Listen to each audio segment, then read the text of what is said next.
నిజాం అలీ ఖాన్ ఆసఫ్ జా రెండవ ప్రభు యొక్క పరిపాలనా కాలంలో దక్కనులోని కొన్ని ప్రాంతాల్లో మరాఠుల ప్రాబల్యము పెరిగి ఆదాయ పన్ను వసూలు చేయడం ప్రారంభించారు.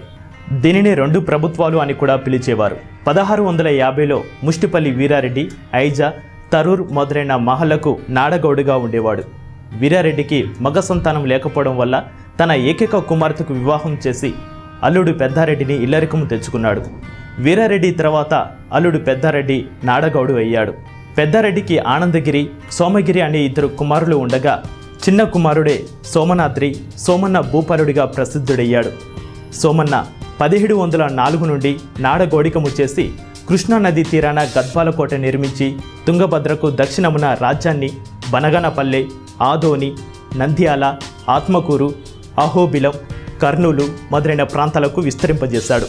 ఈ సంస్థానం కింద 103 పెద్ద గ్రామాలు, 26 జాగీరులు ఉండేవి. గద్వాల సంస్థానాధీశులు తమ సొంత నాణాలను ముద్రించుకోగా 1909 నాటికి కూడా ఈ నాణాలు రాయచూరు ప్రాంతంలో చలామణిలో ఉండేవి.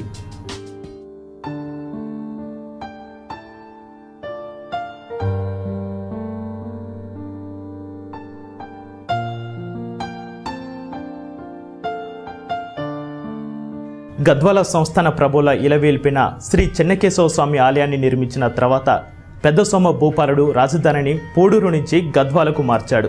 పూడూరును చాళుక్యులు పరిపాలించగా చాళుక్యులకు పల్లవులకు మధ్య జరిగిన యుద్ధంలో పెద్ద సోమ భూపాలుడు కూడా పాల్గొని గదను, వాలంను ప్రయోగించడం వలన ఈ ప్రాంతానికి గద్వాల అనే పేరు వచ్చిందని చరిత్రకారులు చెబుతారు.